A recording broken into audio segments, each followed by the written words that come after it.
Hey guys, welcome to my channel. আমরা সকাল সকাল স্নান করে রেডি হয়ে নিয়েছিলাম এক বিরল অনুষ্ঠানে যোগদান করার উদ্দেশ্যে। তারপর আমরা চা স্ন্যাক্স কিছু খেয়ে নিচ্ছিলাম।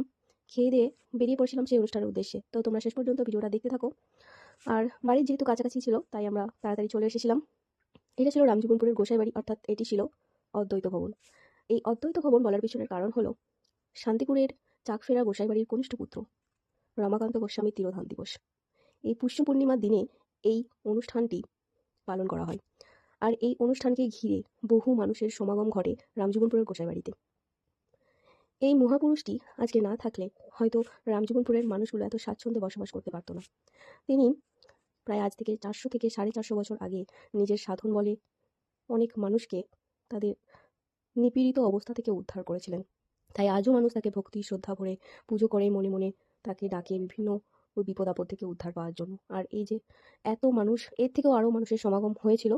তো এনারা এসেছিলেন বাবা বুড়ো গোসাইয়ের প্রসাদ গ্রহণ করার জন্য, এবং অনেক ভক্তি শ্রদ্ধা ভরে তারা প্রসাদ গ্রহণ করছিলেন।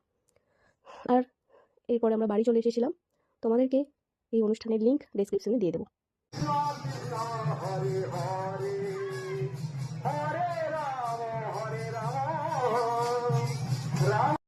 সো তোমাদের ভিডিওটা কেমন লাগলো অবশ্যই কমেন্ট করে জানিও, আর ডেসক্রিপশনে দেওয়া লিঙ্কটি অবশ্যই তোমরা পরস্পরকে শেয়ার করে দিও।